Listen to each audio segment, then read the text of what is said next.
If you want to be better than 99% of the people on the planet, you need to do what 99% of people don't do. This statement may sound like a cliché you'd find on the back of a truck, or from your grandma posting on Instagram, or even your aunt sharing those good morning butterfly pictures and quotes from Clarice Lispector with some inspirational phrases. Often they aren't even her words, but it's a statement that makes statistical sense. Contrary to what you might think, being better than 99% of the world's population isn't difficult. It's you who complicates it. Many people sell you extremely complex and elaborate solutions for this, when in reality, being better than 99% of people in the world only requires a few steps.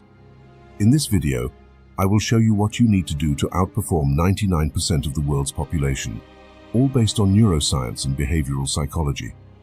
Once you engage in this process, most likely, your growth will occur, as long as you recognize this progress to stay motivated by the process itself, rather than solely fixating on the outcome.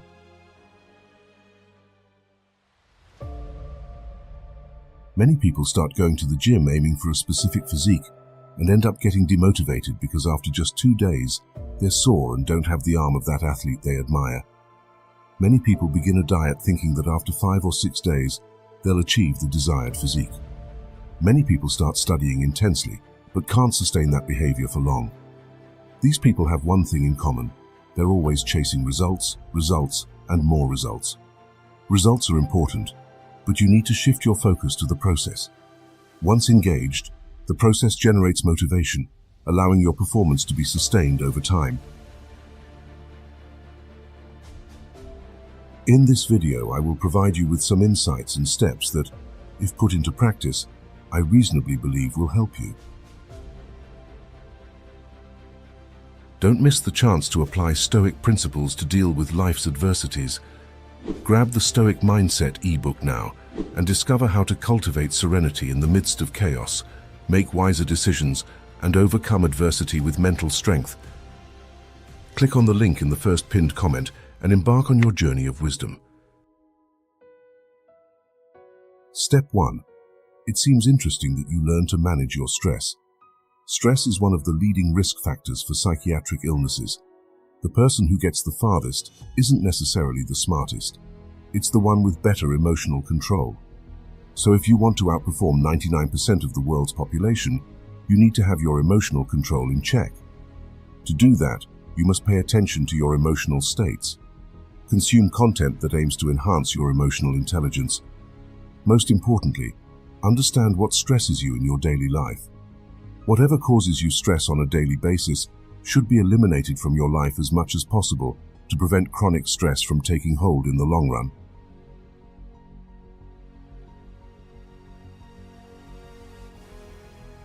Step 2.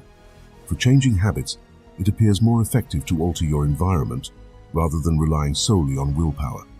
So, if you want to quit smoking, if you want to stop drinking, if you want to stop consuming pornography, or if you want to break some dysfunctional habits, it seems beneficial to control your environment, including the people you live with. Often, the people you live with are triggers for your dysfunctional habits and addictions.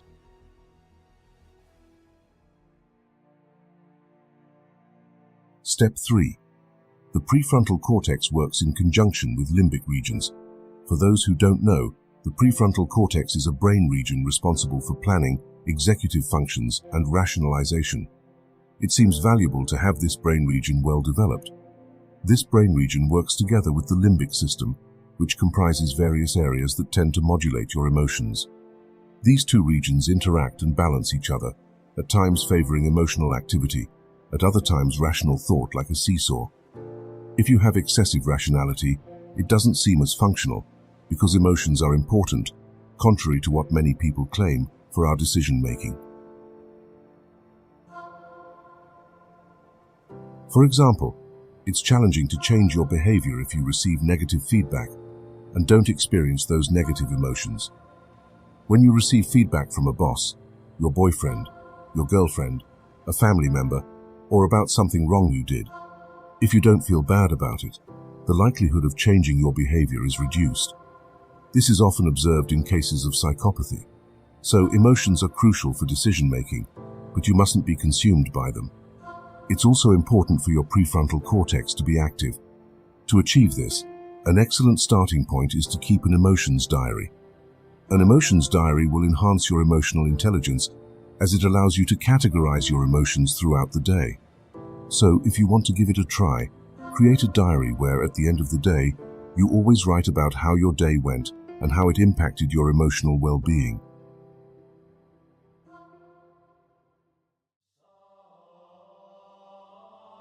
Step 4. Your brain is plastic. What does that mean? It changes as you expose yourself to experiences. When you subject yourself to new stimuli, the neural circuits composed of neurons, which are cells in your brain, adapt to this new experience. That's why, for example, when you use drugs, the fact that you've used drugs can alter your reward circuits, making you crave that drug again. The same applies to any other behavior. If you go to the gym, depending on your experience in that gym environment, you may be more or less inclined to return. So, the consequence of our behavior, pay attention to this phrase, the consequence of our behavior tends to determine the likelihood of that behavior happening again. I'll repeat, the consequence of your behavior either increases or decreases the probability of that behavior recurring. For example, if you put your finger in an electrical outlet and got a shock, you won't do it again. If you went out with someone and that person hurt you in some way, the likelihood of not going out with them again is significant unless you can clearly see the benefits they brought you at another time. So, understanding that your brain is plastic allows you to better channel your behavior in the direction you desire. It's beneficial that, in the face of a new experience, that experience is pleasurable and reinforcing for you so that you continue perpetuating that behavior.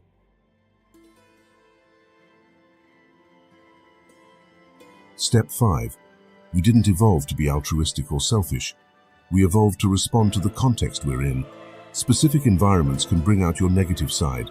So, be very cautious about the contexts and environments, including the people you associate with, because these people can trigger behaviors you have but often dislike. Many times, people living in a negative environment or with individuals who lead them down a negative path end up with equally negative behaviors.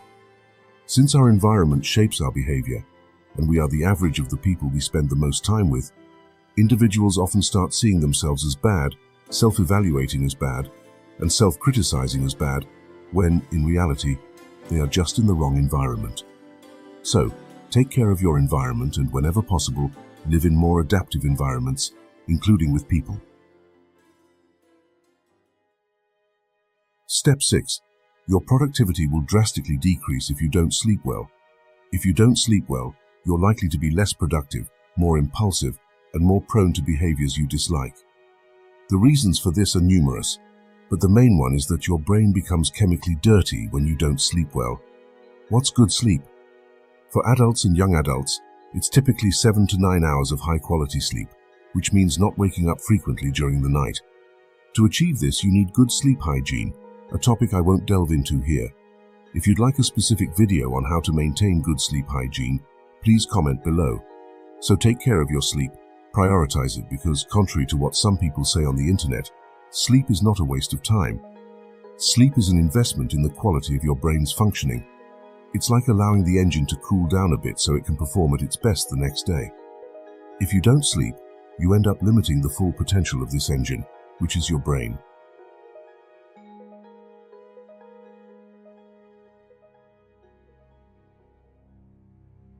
Step 7. Physical exercise is beneficial, not just for the body, but also for the brain, which is a part of the body. Numerous studies and practically a consensus in psychology and neuroscience suggest that physical exercise of any kind, though aerobic exercises are the most studied, greatly aids in emotional control, self-esteem, and the chemical soup responsible for generating emotions in you.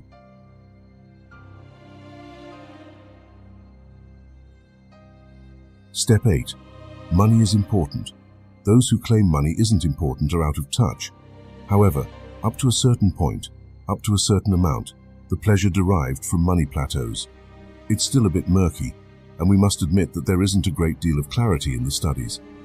But what we do know today is that the phenomenon that most predicts happiness in a person's life, meaning a behavior you engage in today that is most likely to ensure future happiness, is having good relationships. It's not about having numerous relationships, but having quality relationships. Having good relationships predicts happiness in old age, adulthood, and beyond. Numerous longitudinal studies that have tracked people throughout their lives have found that those who had good relationships, a supportive network, were more likely to be happy in their later years. So if you don't have good relationships, pay attention to this aspect.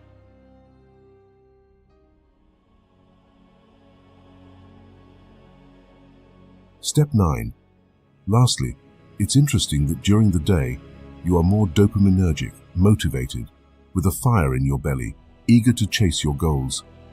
But it's also important at night to take a moment to enjoy and appreciate the things you've accomplished during the day. This concept of day and night is, of course, a metaphor.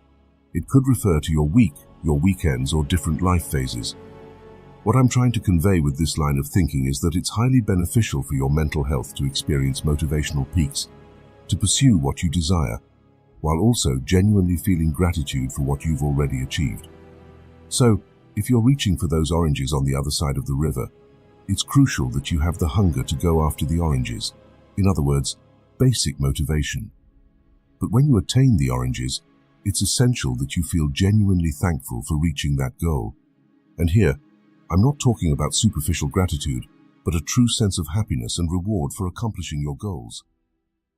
To achieve authenticity and personal excellence, Stoic philosophy challenges us to strive for the person it believes we can become.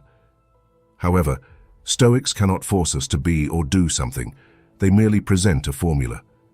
The decision to follow this formula and truly incorporate its teachings depends solely on us. It is a personal battle to become the version that philosophy proposes. This journey is built through the choices we make, how we view and think about things, the habits we adopt or discard, and the kind of person we decide to be are all choices that determine our character. The study of Stoicism is indeed a study of how to make better choices. In the work Meditations, Marcus Aurelius, the most powerful man of his time, engages in a self-dialogue about these choices, whether to lose one's temper or not, whether to care about a particular thing or not, and choosing the right values and responses in difficult situations. One of these practices is the constant exercise of questioning the essentiality of our actions and thoughts. Marcus Aurelius advises us to ask ourselves, is this essential? The truth is that most of what we say and do is not essential but superfluous. By eliminating what is not essential, we not only do essential things better, but also become more efficient and focused. A common difficulty, felt even by Marcus Aurelius 2,000 years ago, is the struggle to get out of bed in the morning. He recognized that we were not created just to be comfortable under the covers, but to accomplish great feats. The discipline to start the day is not just about waking up early, but about approaching the day with vigor, enthusiasm, and a clear purpose. When we eliminate the unnecessary, we wake up for a reason, to do things that truly matter to us and the world. In summary, Stoicism is a philosophy of action and choice. It requires us to attack each day with energy and decisiveness, and to live according to what we consider essential, eliminating what is superfluous, and embracing the practices that define and elevate us. Don't miss the chance to apply Stoic principles to deal with life's adversities. Grab the Stoic Mindset ebook now and discover how to cultivate serenity in the midst of chaos, make wiser decisions, and overcome adversity with mental strength. Click on the link in the first pinned comment and embark on your journey of wisdom. Everyone wants to become beautiful, and the Stoics present us with a surprisingly simple way to achieve this. We become beautiful when we make beautiful choices. Genuine beauty shines through not only in our physical appearance, but in personal satisfaction, constant progress, and positive actions we take. It emanates from the inside out, regardless of body shape, age, or genetic endowments. For the Stoics, true beauty arises from the choices we make, rising with enthusiasm, managing life wisely, adopting a balanced schedule, being selective about media consumption, facing challenges, and stepping out of our comfort zone. It is at the core of our being, in how we conduct ourselves, and in the impact we have on the world that beauty is found.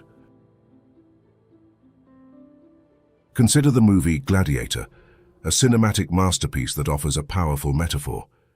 In the opening scene, Maximus contemplates a moment of pure beauty in the midst of the cold, with steam rising from the ground and a bird landing on a branch. The camera then zooms out, revealing that he is about to enter a terrible battle. This shift in perspective, from the beautiful to the brutal, teaches us that beauty depends on the angle from which we choose to view the world. We can focus on beauty even in the most challenging moments, or broaden our vision to find beauty in a larger picture. Seneca urges us to overcome the habit of procrastination with hard work. Postponing is easy, and as he points out, all fools share the tendency to start later. Marcus Aurelius, in his Meditations, encourages us to be good now, instead of choosing to be tomorrow. So what difficult task are we postponing? We should face it now, eliminate that procrastination, challenge ourselves, and strengthen ourselves by dealing with it without delay. We should not wait for the perfect moment or when things get easier. Acting now while it's difficult is what matters. What we are is the result of what we do repeatedly. Virtue and habit are intrinsically linked.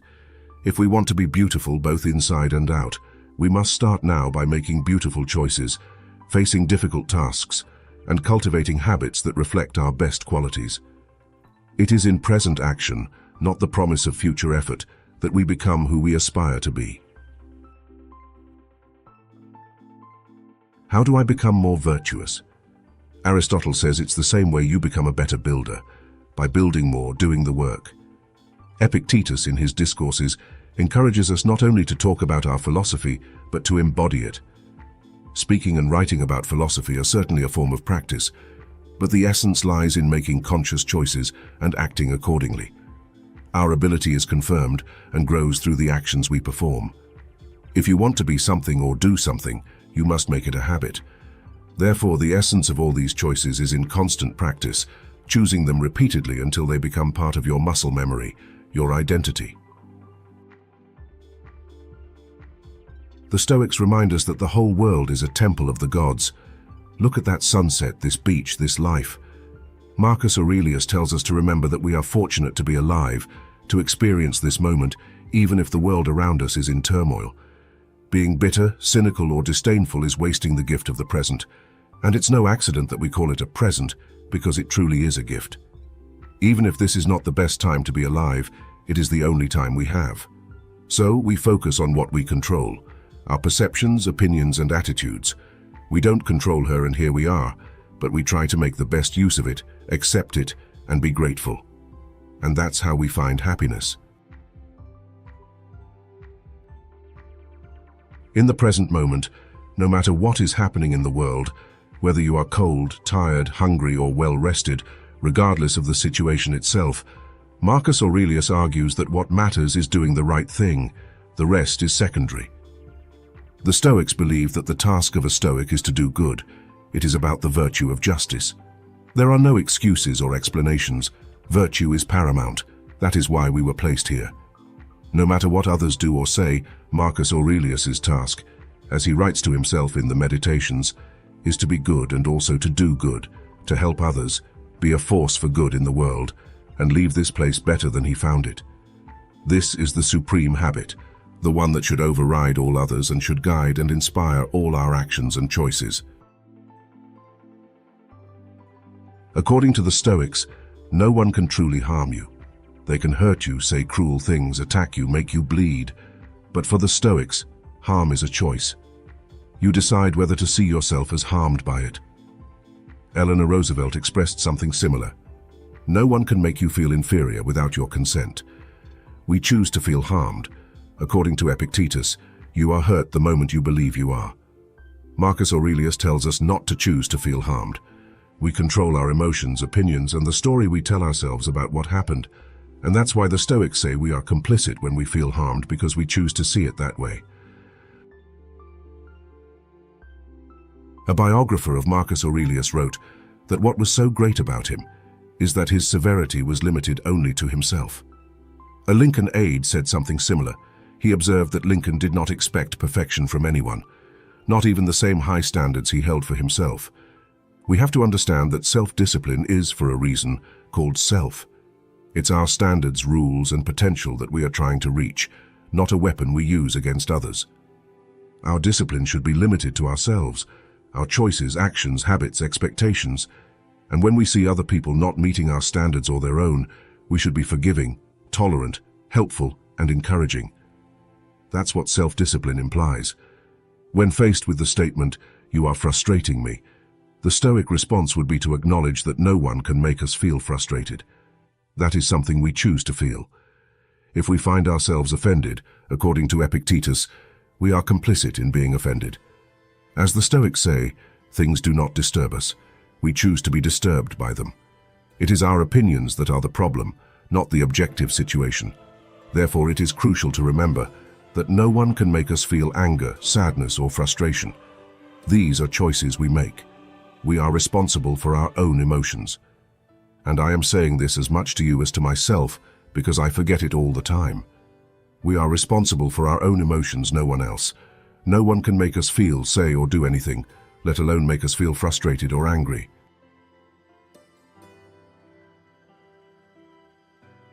Seneca says that you cannot buy more life, but you can acquire courage. You can stop fearing death. And when you cease to fear death, when you stop worrying about what lies ahead in the future, what you gain is the present moment. The Stoics contemplate this with the memento mori exercise.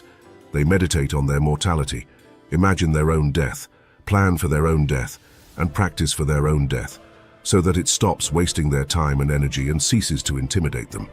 They can give themselves the gift of the present moment, and you can do that too. Do not be afraid, cultivate courage, do not worry about death while you are here.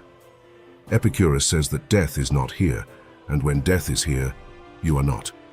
So we think about death because it empowers us now, here in life, and that's ultimately what memento mori is about.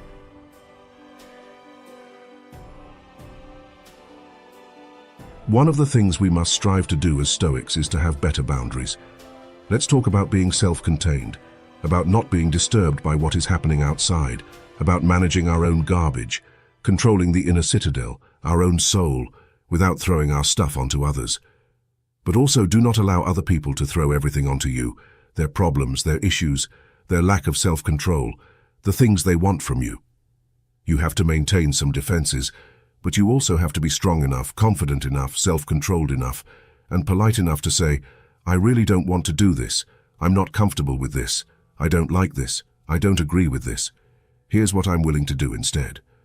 For me, boundaries are really about being a responsible, mature, and communicative adult who sets the rules of engagement for their own life, for interactions with other people. And if you can't do that, as they say, a country without borders is not a country. A person without boundaries is not a person.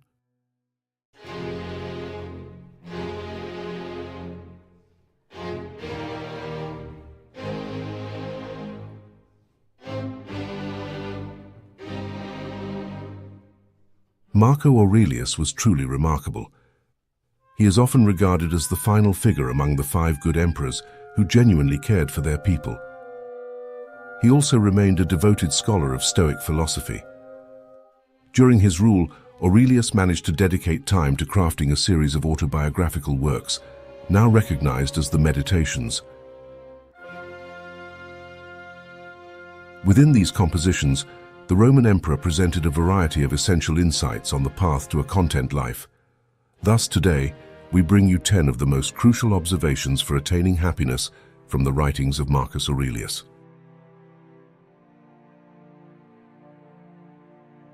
Just one more thing before we commence. I urge you to stay engaged until the end. If you're here, it signifies your quest for your enhanced self. The final 5 are paramount, yet you need to watch the first ones to understand, as they provide a foundation for comprehending the latter ones. I'll be expecting you there. Number 1. Strive to construct your own character. As Marco Aurelius expresses, the mind itself has no needs except those it creates. We coexist in a materialistic culture. We are incessantly bombarded with advertisements insisting on the latest gadgets we must possess. Media consistently exposes us to the lives of the affluent and famous. When we pursue happiness through material possessions, we are unlikely to find genuine joy. There will always be another desire: a larger house, a swifter car, more funds in the bank. Furthermore, by seeking fulfillment in physical belongings, we surrender our happiness to external forces. The underlying message is that no material possession is truly ours. Everything can be taken away. If we define ourselves by the number of rooms in our houses, what occurs when we lose our dwelling? The underlying notion here is that instead of chasing material wealth, we should learn to construct our character. We should aspire to become compassionate, sincere, and diligent individuals. Self-improvement and understanding how to treat others with reverence are paramount. After all, our home might succumb to fire, our car could be stolen, and our business might face bankruptcy at some point. The solitary element that can never be stripped from us? Our character. It's solely our character that outlines us and escorts us through life.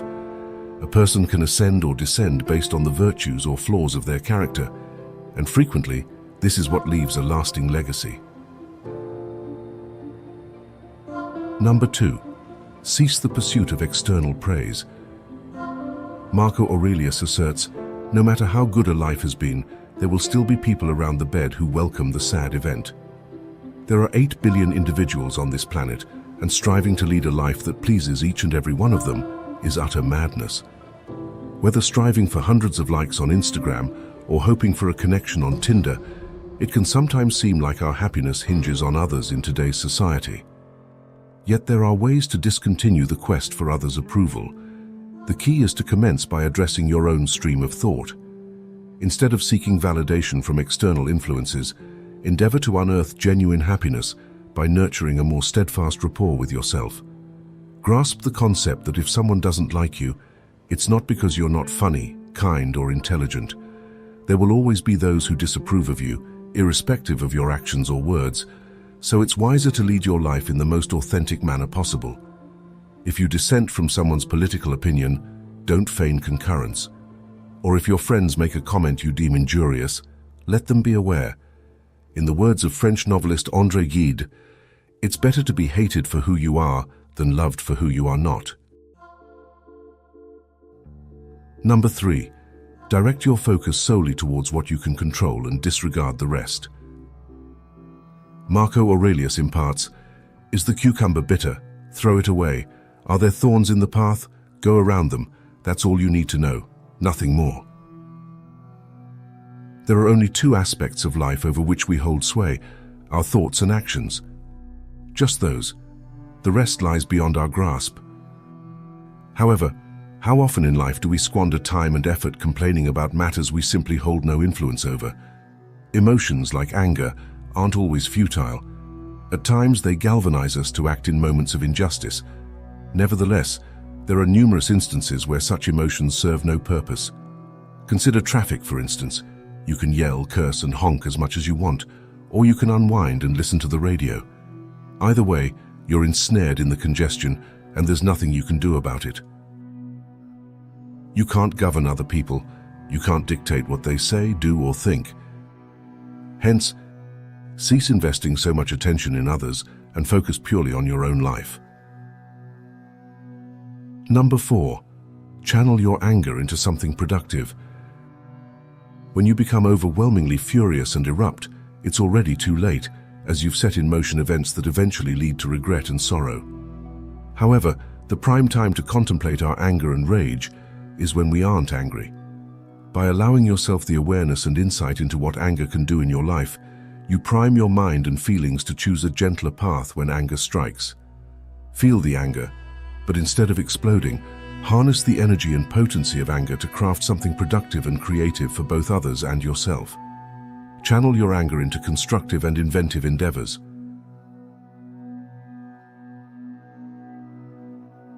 Number 5.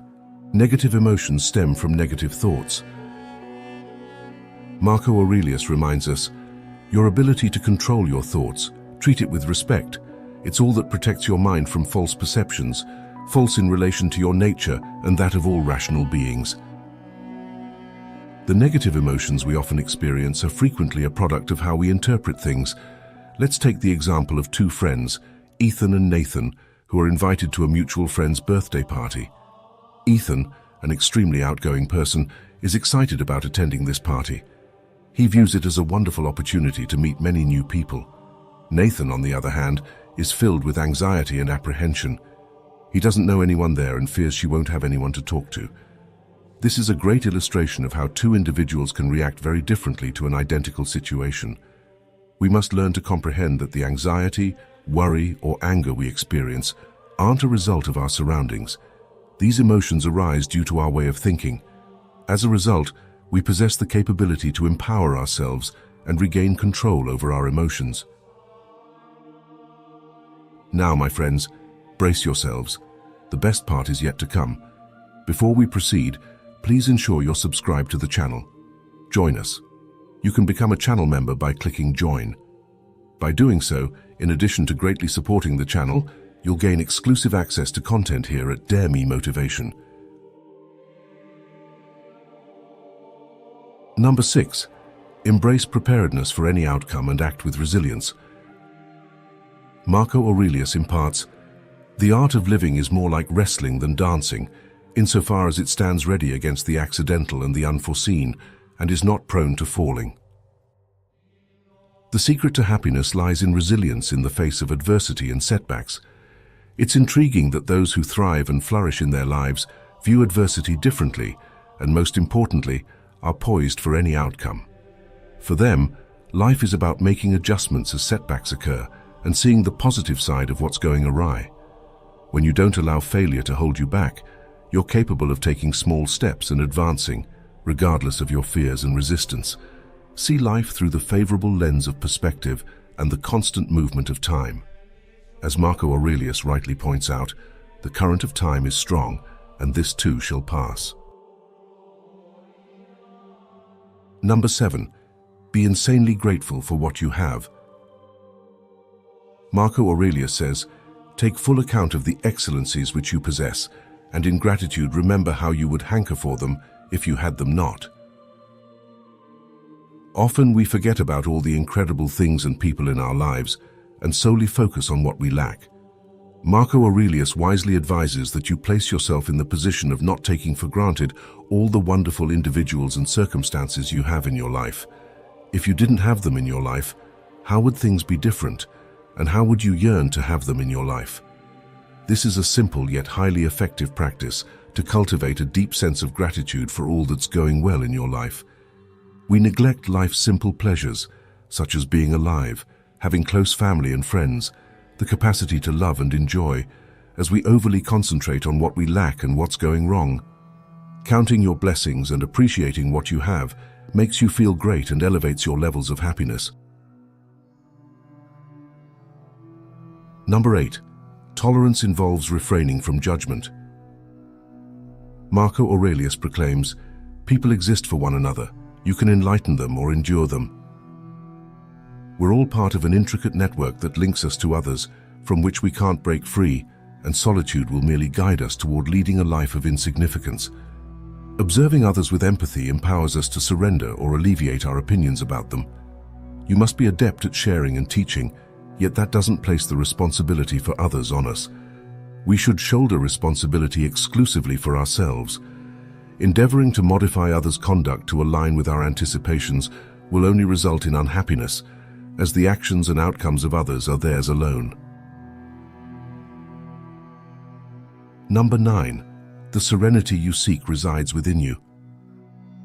Marcus Aurelius conveys, "Today I escaped anxiety, or no, I discarded it, because it was within me in my own perceptions, not outside." It's effortless to overlook that everything we encounter transpires within the realm between our ears. Apprehension, fury, remorse, elation, sorrow, tranquility, uncertainty, excessive contemplation, tension, confidence, and all else. Our emotions mold our experiences, and it's within the brain where we elect which emotions to react with based on these experiences. Comprehend that all that we undergo originates internally, and you'll apprehend that you possess considerably more sway than you once believed over how you feel in your day-to-day existence. Acquire the skill to oversee the domain of your emotions, and you'll learn to master a substantial portion of contentment. The ripples of anxiety and emotions are profoundly human, though often misunderstood. They can be likened to the strokes of a master swordsman's blade, sharp, penetrating, yet essential for mastery. Anxiety is often seen as a debilitating force, the knot in the stomach, the restlessness of the mind, sleepless nights spent staring at the ceiling. It keeps people captive, making them prisoners of their own thoughts.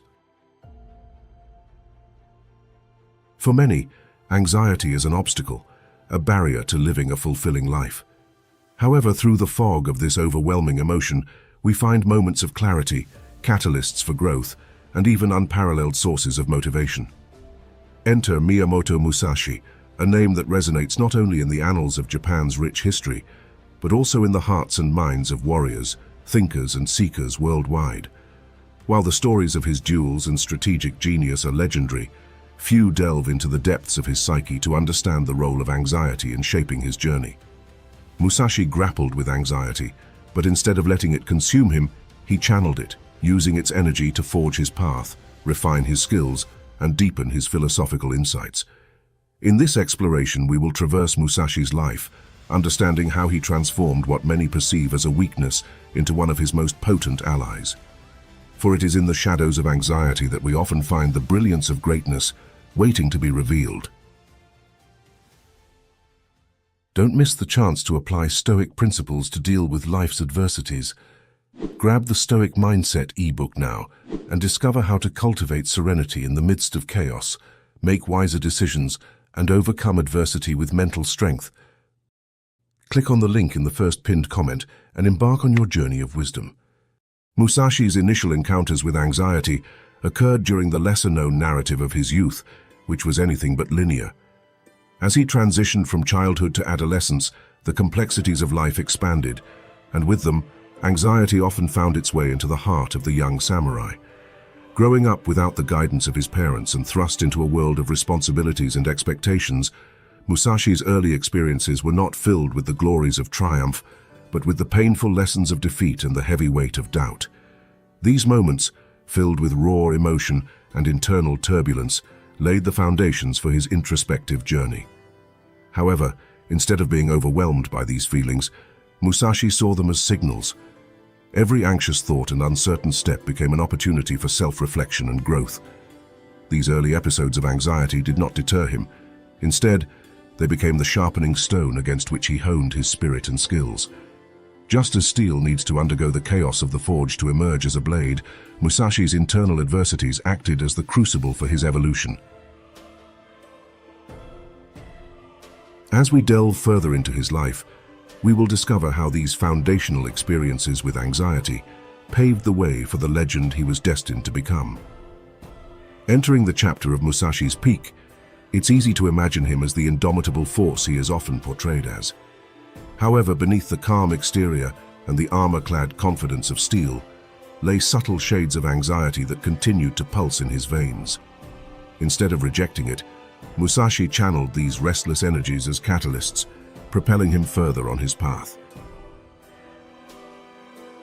There is a delicate dance between complacency and ambition, where many might settle into their achievements, but the underlying anxiety that Musashi felt drove him to surpass limits, never truly resting on his laurels.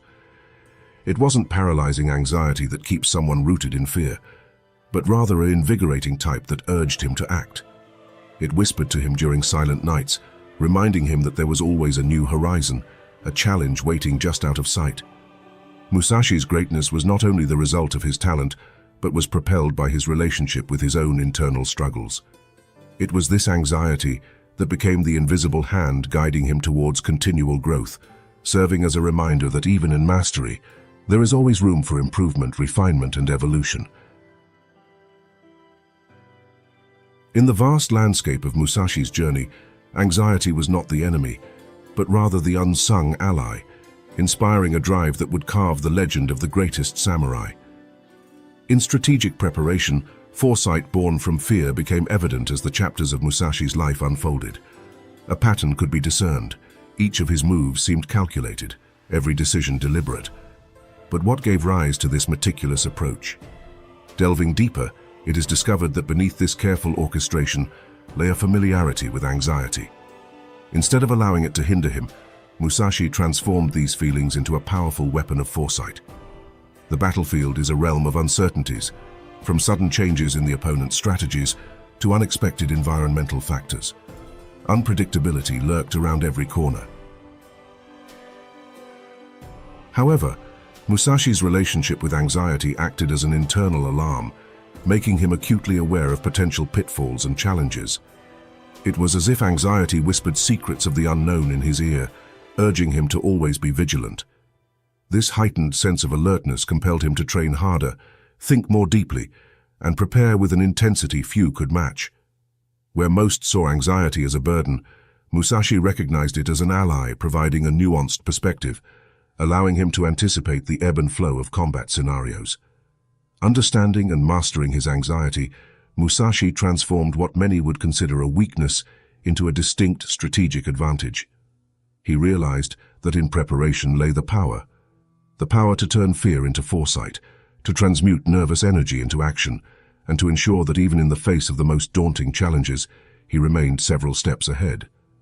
This was Musashi's genius, turning internal battles into external triumphs. The two swords, balancing fear and courage. Emerging from the shadows of Musashi's strategic foresight came an emblematic representation of his internal dichotomy, the Niten Ichi-ryu, or the two-sword style. A masterful fusion of attack and defense, this style symbolizes Musashi's journey with anxiety and his relentless quest for balance. At the heart of Niten, Ichi-ryu is a dance between two contrasting entities, much like the dance between fear and courage. One sword, representing the immediacy of action, was often propelled by the impulse that arises from fear. The other, symbolic of patience and deliberate movement, rooted in courage and precision. Musashi, through numerous battles and introspection, identified that it wasn't about annihilating fear, but rather coexisting with it. Anxiety, with its sharp discomfort, became the stimulus for one sword, inciting quickness and instinctive reactions. In contrast, his accumulated wisdom and courage guided the other, ensuring that haste didn't lead to recklessness. Thus, his unique fighting style wasn't just a display of skill, but a physical manifestation of his inner journey, where anxiety and composure, fear and bravery, fused into a harmonious rhythm of life and combat. Solitary reflections. The power of introspection. As the echoes of clashing swords faded, Musashi often withdrew into the embrace of solitude, away from the tumultuous arenas of battle, seeking havens of quietude, whether in dense forests or isolated caves. This deliberate isolation wasn't an escape from society, but a journey inward, seeking clarity amid internal chaos. On the silent walls of introspection, Musashi dealt with his anxiety. Instead of allowing it to consume him, he chose to engage in a dialogue with it. Each moment of solitude became an opportunity to understand the root of his fears and apprehensions. By acknowledging them, he could then transform these unsettling feelings into profound insights. Anxiety, in the quiet of isolation, turned from a threatening shadow into a guide, showing him areas of improvement, revealing hidden vulnerabilities, and highlighting strengths of which he was unaware. Musashi's introspective periods became growth sessions, where he could channel the raw energy of anxiety to refine his skills, both as a warrior and as a human being. Embracing the uncomfortable, training in adverse conditions. From the preceding silences of self-reflection, Musashi emerged with a profound insight. Comfort was the enemy of mastery. While many sought training grounds that facilitated ease, Musashi deliberately chose the opposite. From rain-soaked woods to snowy peaks, he immersed himself in the harshest environments, turning the elements themselves into his sparring partners. These extreme landscapes were not mere backdrops, but active participants in his training. Fighting against howling winds or maintaining balance on slippery terrain, Musashi realized that the unpredictability of nature reflected the uncertainties of life and the anxiety they brought. By placing himself in these challenging conditions, he was tangibly simulating the unpredictable battles he would face with opponents, and more importantly, with his internal anxieties. This rigorous training was a crucible, shaping both his physical agility and mental fortitude. Every drop of sweat in the biting cold, every cut from the swirling sands of a sandstorm refined him. Musashi believed that by immersing oneself in discomfort, by befriending anxiety, one could master not only the art of the sword, but the very art of living. Each challenging session was an external representation of his internal battles, forcing him to confront, adapt, and eventually master his anxieties. Through this tireless pursuit, he transformed what most saw as obstacles, discomfort and anxiety, into the very tools for his unparalleled greatness. Legacy of the Solitary Samurai. Impact on modern interpretations. From captivating novels that capture the essence of his life to films that bring his samurai spirit to the silver screen, Musashi's story resonates with many even today. Martial arts dojos around the world revere and teach the techniques of the two-sword style, bearing witness to his timeless influence. But more than his fighting style, it is Musashi's relationship with anxiety that stands out as a beacon for many today. As our modern world grapples with an anxiety epidemic, the solitary samurai emerges as a figure of inspiration. He exemplifies the transformative power of recognizing and mastering internal struggles. Musashi's journey is a testament that anxiety, often seen as a debilitating emotion, can also be a catalyst. It reminds us that beneath the weight of our concerns lies latent potential. Like Musashi, facing and understanding our anxieties, we too can chart paths to greatness. The Last Duel, facing one's own legacy. After decades of duels, relentless training and profound introspection, Musashi carved a name for himself like no other. His journey was defined not only by the scars on his body, but also by the invisible weight of the legacy he was shaping every passing day. Being revered as the undefeated samurai brought not only admiration, but also an enormous burden. Every step he took was observed, every decision analyzed. With such a lofty reputation, the most formidable opponent Musashi could have faced in his later years was the shadow of his own past, the anxiety of constantly living up to the standards he himself had set. This internal struggle sharply contrasted with his youth, when he was an underdog fighting to stand out. Just as the dual swords in Musashi's Niten Ichi-ryu needed to be perfectly balanced for maximum effectiveness, the legacy he carried had its own duality. On one hand, his accomplishments stood as testimonials to his timeless skill and dedication. They were sources of immense pride and respect, paving the way for future martial artists and thinkers. However, the other side of this legacy was sharpened with the challenges of maintaining it. Achievements brought with them the fear of stagnation and the perpetual challenge of surpassing oneself. This duality served as a constant reminder. While external enemies may diminish over time, internal battles shaped by anxiety and self-reflection persist. As we delve into understanding how this interplay of pride, legacy, and internal struggles shaped Musashi's final teachings, it becomes evident that the true essence of a warrior lies not only in their victories, but in the lessons drawn from a lifetime of duels, both external and internal. In the intricate dance of life, where challenges and adversities swirl around us, anxiety often takes center stage. But as we've witnessed in Musashi's life, this emotion, typically seen as an enemy, can indeed be an ally. Musashi's legacy is not just about being an unparalleled swordsman, it's about the resilience of the human spirit in the face of internal turmoil. Musashi's experiences prompt us to question our perceptions. Do we let anxiety overpower us, or do we harness its energy, channeling it towards our ambitions? He turned his anxiety into a sharp blade, cutting through doubts and propelling himself to legendary status. For us, the message is clear. Embrace discomfort, challenge norms, and let anxiety be the fire that tempers your steel. As we move forward, we should carry Musashi's lessons with us, seeing anxiety not as an insurmountable mountain, but as a step toward realizing our own brand of greatness.